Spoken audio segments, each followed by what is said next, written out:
Senhoras e senhores, sim, teve bate-boca na reunião do Conselho Deliberativo do Grêmio.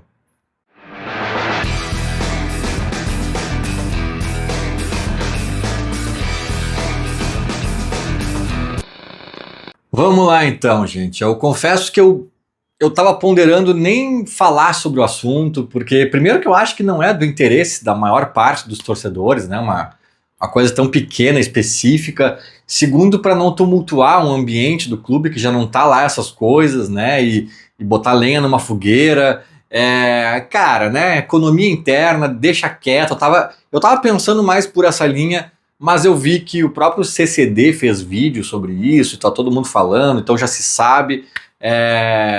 Enfim, então o fato já é público e eu vou apenas explicar um pouquinho também da minha visão, né, de quem estava lá presente na reunião ontem do Conselho Deliberativo, né, segunda-feira, e também, obviamente, dar as minhas opiniões sobre o fato. E mais do que sobre o fato, eu vou dar uma opinião um pouco mais genérica assim, sobre a gestão do Alberto Guerra, sobre o Guerra especificamente, linkando com esse fato e ampliando um pouco essa análise, beleza?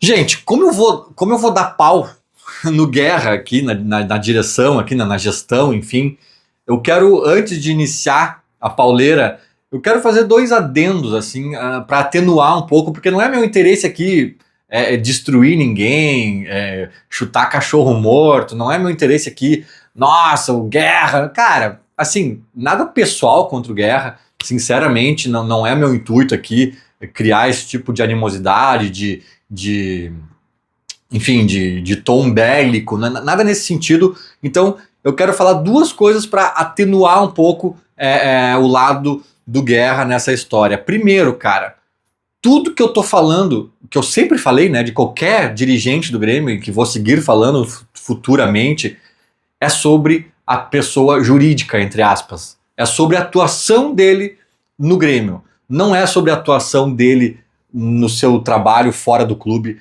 muito menos sobre a pessoa, sobre, né, questões pessoais. Não, cara, é só sobre a atuação. A gente eventualmente vai ser um pouquinho mais duro, vai usar palavras mais fortes, mas, cara, nada pessoal. A pessoa Alberto Guerra talvez seja uma baita pessoa, né, um baita amigo, um baita pai, um baita qualquer coisa, então não tem nada a ver, e eu sei que é óbvio isso, mas as pessoas misturam, levam pro coração, levam pro lado bélico da história, né, então não se trata disso. E o segundo item, o segundo ponto que eu quero iniciar falando também, para atenuar aí sim um pouco o lado da história do Guerra, cara, eu acho, principalmente que nessa reta final de gestão, nesse ano final de gestão talvez,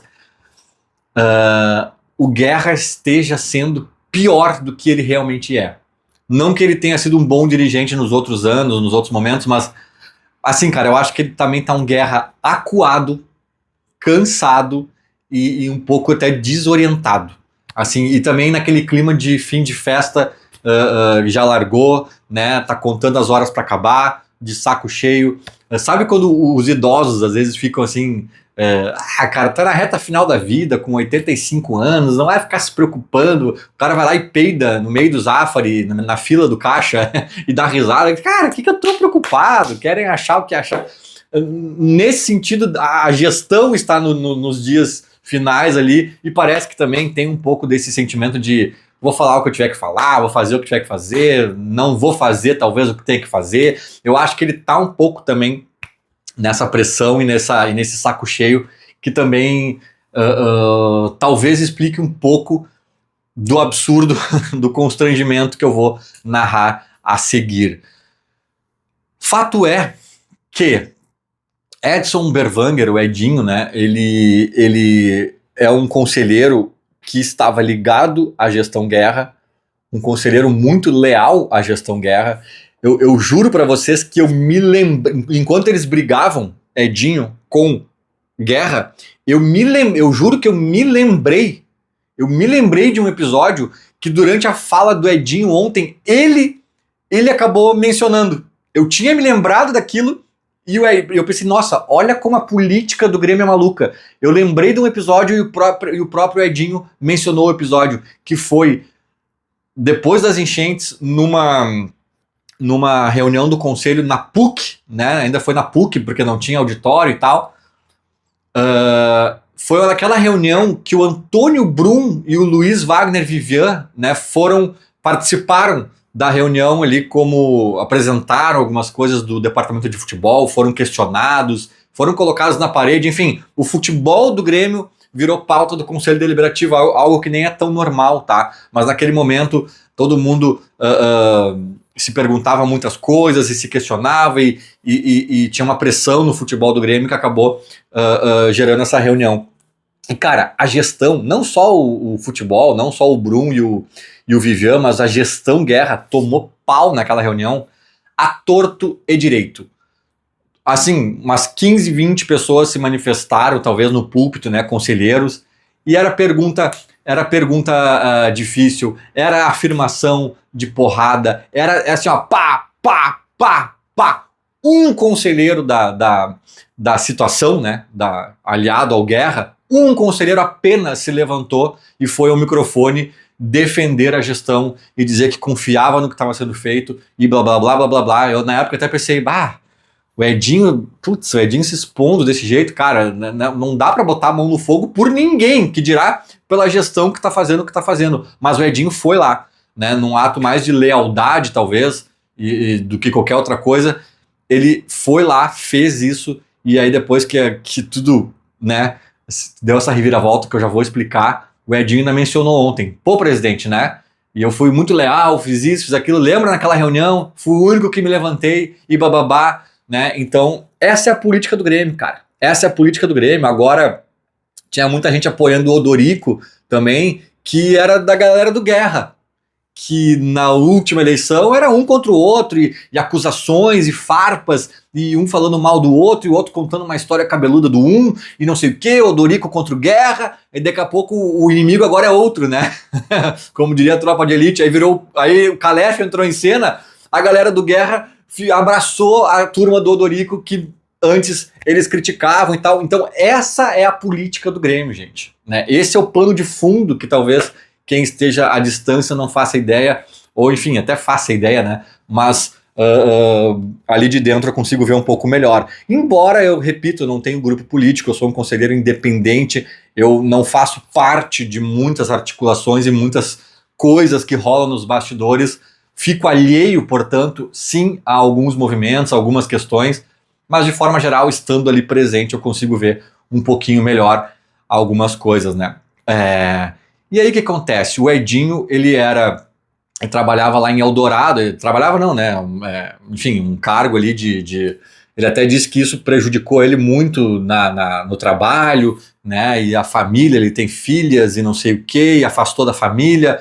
Ele ficou 2 anos e meio prestando seus serviços para a categoria de base ali, para a gurizada de Eldorado e tal, ele e outros conselheiros também. Enfim, ficou 2 anos e meio, que foi até o meio desse ano, portanto. O que aconteceu no meio desse ano? Ele estava discordando de algumas coisas da gestão, ele já não estava, né, muito satisfeito com algumas decisões, com algumas condutas e tal, mas ele seguia leal ali, seguia dando seu auxílio dentro do possível. Quando foi que surgiu o furacão chamado Marcelo Marques, que bagunçou muitos tabuleiros nesse ano do Grêmio aí, né?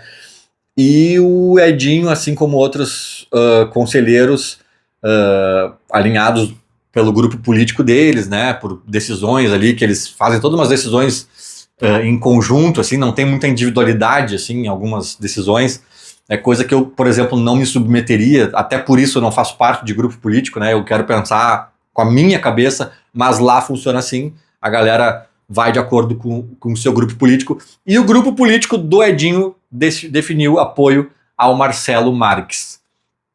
Na época, talvez o Guerra ainda achando que a direção teria um representante nas eleições, né, que o Marques talvez fosse um rival, ele Guerra se sentiu traído, ou se sentiu desprestigiado, sei lá qual é a palavra, e demitiu o Edinho e outros, acho que outro diretor da categoria de base lá, por mensagem no WhatsApp. Demitiu por mensagem no WhatsApp. Eu vi a mensagem, diga-se de passagem, assim, lamentável, né? O teor de alguns trechos e principalmente o ato de demitir alguém por mensagem, né? Não pelo menos ligar para a pessoa, enfim. Eu acho que foi uma situação realmente chata. E aí ontem, depois de uma reunião densa, demorada, de questão dos orçamentos de 2025 e 2026 e aprovação da suplementação e tudo aquilo que você já deve ter visto em outros lugares, enfim, que era o grande objetivo da reunião de ontem, né? O grande acontecimento da reunião de ontem. Depois de tudo isso, cara, acabou essa parte e aí me esqueci o nome dele agora, o diretor da escolinha do Grêmio, que também é um conselheiro ali, que é o Everaldo, acho que me deu um branco agora, tá? Mas ele apresentou para os conselheiros os números, os dados, as informações sobre a escolinha do Grêmio. E toda a diferença da escolinha paga, da seleção, da gurizada que já está fazendo uma transição para a base, que são os guris que jogam melhor e não sei o que, os projetos internacionais e não sei o que, viagem e papapá, a estrutura física.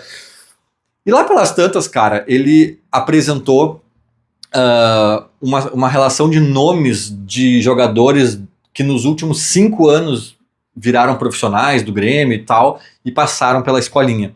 Aí citou o Gabriel Grando, citou vários jogadores, entre eles Cuiabano. Cara, Cuiabano foi como é que se diz, o agente da discórdia. E foi até engraçado, cara. Foi até engraçado porque eu vou confessar para vocês uma coisa que me ocorreu durante o início da treta, que eu até comentei no WhatsApp com o próprio Edinho, né? Que foi até um pouco engraçado, mas a história é a seguinte. Antes, na verdade, de entrar na história, eu quero dar um puxão de orelha aqui coletivo a praticamente todos os conselheiros do Grêmio, a grande maioria deles. Cara, nesse momento da reunião que o diretor lá estava apresentando a escolinha do Grêmio, juro para vocês, devia ter 50, 60 conselheiros apenas presentes no auditório da Arena. Tudo bem, talvez tivessem outros online ainda, né, que tem essa possibilidade remota para os conselheiros que moram distante. Mas no auditório havia talvez quase 200, 150 pelo menos conselheiros, acho, no início da reunião. Aí votaram as coisas que tinham que votar e a grande maioria foi embora. O auditório estava, não vou dizer as moscas, tá? Mas ele estava vazio, cara, com 50, 60, não chegava a 70 conselheiros, muito provavelmente. Talvez 50, cara. Eu olhei para trás, eu estava bem na frente ali, eu olhei para trás em alguns momentos, cara, sensação de vazio, assim, sabe? E até um desrespeito com a pessoa que está ali apresentando enfim, não é um projeto, mas enfim, a escolinha é um ativo, sei lá qual é a palavra, é um negócio interessante do Grêmio, importantíssimo, vital para a vida do Grêmio, né? E os conselheiros foram embora, cara. E assim, tu até pode entender que alguém tem um compromisso familiar, profissional, mas a porcentagem não responde por todos aqueles que foram embora, né? A grande maioria foi embora porque tinha que jantar com a família, porque estava com fome, porque queria ver o último capítulo, o finalzinho da novela com a esposa ou com o marido, queria, cara, sabe, lamentável. Por que essas pessoas querem ser conselheiras? Porque ninguém obrigou ninguém a ser conselheiro. Tu é conselheiro para, sei lá, meia dúzia de vezes no ano, 10 vezes no ano, se reunir para falar do Grêmio. Sabe, cara? Então, assim, acho que não basta só a gente ficar atento às presenças, né? E, eventualmente, eu já faltei, as pessoas vão faltar, tem compromisso, tem viagem, tem questões, acontece, tá? Mas, assim, tem uns que faltam demais já. Então, por que tu quer ser conselheiro se tu não consegue participar? Primeiro ponto. Segundo, se tu não consegue, se tu tem que ir embora às 10, não pode, passou das 10, tua carruagem vai virar abóbora, né? Então, assim, cara, por que tu quer ser conselheiro? Para mostrar a carteirinha no churrasco dos amigos, para pra ter acesso à tribuna de honra nos jogos, pra quê? Pra ter o diploma lá, enfim, cara, pra que tu quer ser conselheiro então? Se tu não pode ficar lá mais 1 hora, 2 horas que seja, né, nas poucas vezes que a gente se reúne por ano. Então assim, fecha esse grande parênteses, né? Mas neste momento em que o auditório já estava mais vazio, né, estava rolando a explanação sobre a categoria de base e um dos nomes citados foi Cuiabano. E aí, cara, eu não sei se eu perdi alguma coisa nesse momento, se alguém fez algum sinal, se alguém gritou alguma coisa quando falaram do Cuiabano. Eu não vi nada, tá? Na minha cabeça, o Alberto Guerra, por conta própria, acho que se sentiu constrangido ou enfim, incomodado com o nome do Cuiabano e a foto dele no telão ali, e ele, sozinho, por conta própria, chamou a palavra e começou a falar. Porque as pessoas não sei o que, falam muita coisa, não sei o que lá. Essa história do Cuiabano, por exemplo, eu vou dizer pra vocês, foi uma das decisões mais fáceis que eu já tomei na minha vida. Né? Uma decisão de vender o cara, daí ele mencionou o valor ali de 9 milhões de reais. Por 9 milhões de reais, vendeu o Cuiabano, que era um cara que estava com problema de peso, indisciplinado, indo na balada e tomando cerveja, não sei o que, e não queria renovar com o Grêmio e estava incomodando. Surgiu uma oportunidade, 9 milhões de reais, foi muito fácil. Tá. Ele fez essa explanação, só que daí, cara, do nada ele fala assim: eu tô vendo o Edinho aqui, é bom até, né, Edinho, se tu quiser responder ao vivo, uma coisa assim, né, porque tem o machão de Twitter. Ele falou assim, o machão de Twitter. Cara, de agora eu vou confessar uma coisa engraçada pra vocês. Durante talvez 5 a 10 segundos, de 5 a 10 segundos talvez, eu achei que o Guerra tava falando de mim. Por 2 motivos, cara. Primeiro, porque ele me olhava. Enquanto ele... Claro, eu tava sentado bem na frente, eu acho que era meio que por isso que ele me olhava. Ele me olhava de vez em quando, enquanto ele dava as explicações da venda do Cuiabano, né? Mas assim, cara, eu fiz um tweet muito mais pesado que o do Edinho. Depois eu soube que o Edinho fez um tweet sobre isso, quando o Grêmio perdeu pro Botafogo com um gol do Cuiabano. Eu até falei aqui, eu acho, no meu último vídeo sobre esse tweet, né? Criticando a direção, olha aí, ó, né, o Cuiabano, vocês doaram pro Botafogo, tá aí o Cuiabano e tal, né? Cara, e aí ele começou a dar explicação e ele falou machão de Twitter. Eu pensei, comigo, né, cara? Meu tweet, ele deu uma bombadinha, esse que eu falei do Cuiabano, né, criticando a direção, até o Chico Garcia retweetou e mais gente retweetou, então pensei, né, chegou o print, o famoso print chegou lá pro presidente, tô tomando corneta aqui. Cara, eu juro pelo meu filho, eu tava preparado para me levantar e ir lá me defender. Eu já sabia até o que eu ia dizer, né? E aí eu pensei assim, o Edinho, aliado do presidente, vai lá me responder. Né? Ele falou assim, Edinho, tu quer responder ao vivo? Cara, nesses 10 segundos eu pensei, o Edinho vai ao púlpito e vai dizer, e me olhando vai dizer assim, Von, não, Von não, né? Mas assim, porque tem gente que falou do Cuiabano, mas vocês não sabem que Cuiabano fez isso, fez aquilo. Achei que ia ser uma coisa por aí, cara. Porque eu demorei pra entender, cara, e eu repito, por uns 5 ou 10, mais pra 10, por uns 10 segundos eu achei, cara, o Guerra tá mandando letrinha pra mim. E aí, cara, quando o Edinho começou a falar, eu entendi. Porque daí o Edinho começou a responder pro Guerra e os dois começaram a bater boca.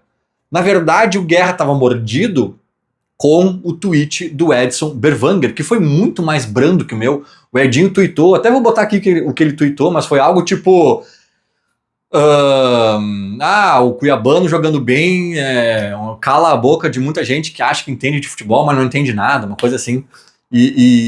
Cara, e o Edinho claramente nervoso, claramente, assim, o Edinho é um cara, acho, mais tranquilo, pelo que eu conheço ele, não conheço tão bem, mas me parece um cara mais tranquilo. Ele tava um pouco nervoso, assim, um pouco, tipo, ele foi ofendido, né, cara? Ele foi chamado de machão de Twitter pelo presidente do Grêmio no plenário da... Cara, assim, olha o nível do negócio, cara. E aí até assim, o Edinho disse, presidente, eu nem citei o senhor no tweet, mas sim, era pro senhor, já que tu tá aí fazendo esse fiasco aí, era pro senhor, né? E realmente, serviu a carapuça, cara. Mas o problema não é nem esse, quer dar letrinha, quer responder, quer botar pingo no i, tudo bem. Agora, machão de Twitter, cara. Sinceramente, Se o Edinho vai tomar a palavra no púlpito para me criticar, vamos supor que o Edinho é aliado ainda do Guerra e fala, porque tem uns machão de Twitter aí me olhando, né, que falaram do Cuiabano sem saber de nada. Cara, eu já ia achar patético.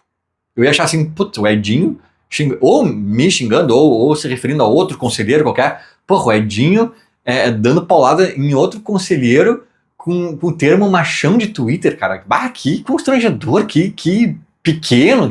Mas não, cara, foi o presidente do Grêmio falando de um cara extremamente leal à gestão dele, que ficou por 2 anos e meio se dedicando à categoria de base. E aí o Edinho falou um monte de coisa, né, que o Cuiabano, e foi mais ou menos o que eu disse no meu último vídeo, cara, né, é óbvio que teve erro, o Cuiabano precisava de uma ajuda profissional, de talvez psicólogos, fora que o Cuiabano ganhava um salário de 12 mil reais, 12 mil reais, né, e aí contrataram o Mike, que ganhava talvez algo perto de 100 mil reais.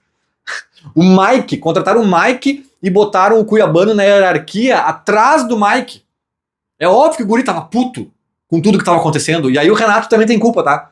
O Renato também tem culpa. Mas não sozinho, porque aí tem que ter direção para resolver o problema e não para contratar o Mike, né? Tem que ter direção. E isso foi o que mais me chocou, cara. Não vou entrar em muito mais detalhe do bate-boca deles, mas foi mais ou menos por aí, né? Aí o Edinho até disse, então o senhor é um machão de WhatsApp, porque me demitiu pelo WhatsApp, não foi capaz de me ligar e tal. Cara, foi constrangedor de fato, assim, mas o Cuiabano é um cara que tinha problemas, mas foi o que eu disse no meu último vídeo. Se no Botafogo se acertou, claramente o problema estava aqui, na condução, né? Não era um problema dele, um problema intransponível, o cara tá se destruindo, vai acabar com a carreira, não quer nada com nada, vai chegar no Botafogo e a gente vai ver isso se confirmando. Não. Lá as coisas funcionaram, então o problema foi de condução aqui. E o que é mais louco, cara, tem uma lenda, tem uma tese que é das caravelas do Cabral. É difícil de explicar, tá? Mas assim, dizem que os indígenas que estavam aqui no Brasil lá em 1500 e tal, quando chegaram as primeiras caravelas dos portugueses, eles olhavam para o horizonte, tinha aquelas caravelas, e eles não viam as caravelas. Eles não viam porque, talvez cognitivamente, eles não conseguiam ver. Eles não conseguiam ver porque aquela referência não estava no repertório deles. Eles não tinham capacidades, sinapses cognitivas, sei lá o quê, para formatar aquela imagem e ver, tem umas caravelas chegando. Então eles olhavam para o horizonte e não viam as caravelas. É difícil explicar, tá? Eu não sei nem se é bem assim a explicação. Então eles só foram entender que tinha alguém chegando quando os portugueses chegaram, botaram o pé na areia e falaram, oi galera, e aí? Né? Então assim, cara, é mais ou menos o que eu vejo na gestão Guerra, tá? O profissionalismo são as caravelas do Cabral. Não é que eles não queiram ser profissionais, não é que eles deixa o Vivian mesmo aí, que não é competente, que não é um bom executivo de futebol, mas deixa ele mesmo, porque eu tô com preguiça de procurar um bom, ou sei lá, é muito caro.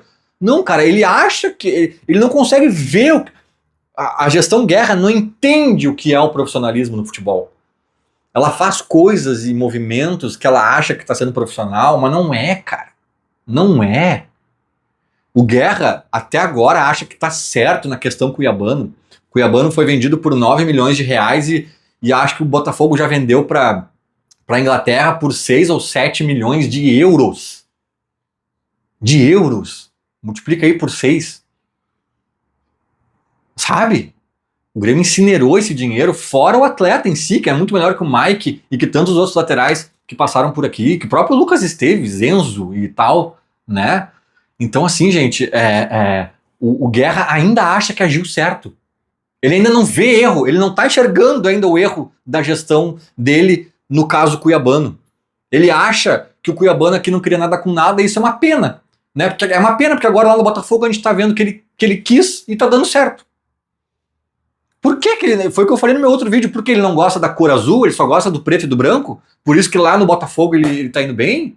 Qual é o mistério? O que tem lá no Botafogo que aqui não tem? Alguma coisa, ou algumas coisas que faltaram aqui. E tá no papel da direção resolver essas coisas. O Guerra não viu isso, cara. Não viu, sabe? O Alberto Guerra, ele tá se saindo pra mim. o pior dos dois mundos. Se a gente for olhar, por exemplo, assim, pro Calef e pro Odorico, que eram os dois candidatos das últimas eleições, eu via benefícios e vantagens, né, e preocupações dos dois lados, tanto nos projetos quanto nas personalidades. Mas foquemos na personalidade. Cara, o Calef, eu acho que seria interessante ter aquele pulso firme, aquela veia saltada aqui na goela para defender o Grêmio, para não deixar roubar a arbitragem e para não sei o que, FGF, imposição, e se dá uma zebra com o time, ele não vai se omitir de ir lá falar. Papapá. O Odorico eu não sei, o Odorico pode ser meio omisso em alguns momentos, pode ser passivo, pode né, faltar isso do Odorico, me preocupa um pouco. Por outro lado, o Calef provavelmente cruzaria umas linhas. O Calef provavelmente poderia chamar alguém de machão de Twitter lá no plenário. O Odorico não, cara. O Odorico, eu tenho quase certeza que não cometeria esse constrangimento, para dizer o mínimo. Né? O Odorico é um cara mais calmo, mais ponderado, mais elegante.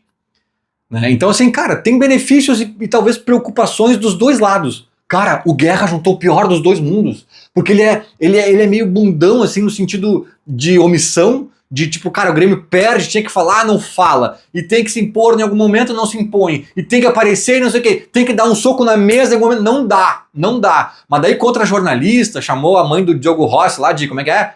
Falou que o Diogo Rossi era filho de chocadeira, e aí para não sei o quê, aí contra um conselheiro leal à gestão dele, aí tu vê, tem as duas características aqui, demite por WhatsApp, que é um pouco dessa falta de, vamos lá, meu, te mostra, te impõe, liga pro cara, chama o cara pra tomar um café, né? E tem um lado assim meio passivo que é equivocado, e depois lá no microfone é o machão de Twitter, e aí é o lado que cruza a linha. Só que, cara, ele cruza a linha pro lado errado, e ele é omisso pro lado, e ele é pacato pro lado errado.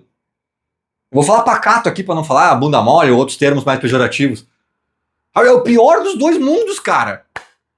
Porque ele não é um pacato elegante, com categoria, não, é um pacato quando não deve ser. E aí quer ser brabinho ou machão, como ele mesmo diz, quando não tem que ser, do jeito que não tem que ser. Então, assim, cara, foi constrangedor de fato o que aconteceu lá na arena ontem. Poucos conselheiros viram, o que também é outro fato constrangedor. Quero frisar aqui mais uma vez, tá? Mas, enfim, cara... Até conversei brevemente com o Edinho no WhatsApp ontem, saindo da reunião, porque eu comentei com ele, cara, olha que engraçado, cheguei a achar que era comigo a bronca, não sabia que vocês tinham tretado e tal, bababá. Eu sabia que o Edinho tinha saído da gestão para apoiar o Marques e tal, mas eu não sabia que tinham se estremecido a esse ponto, né? E muito menos que o Guerra tinha se mordido com esse tweet dele inofensivo, despretensioso, talvez até em algum nível, a ponto de guardar por tantos dias isso na garganta e jogar no ventilador lá, armando a treta da finaleira da reunião.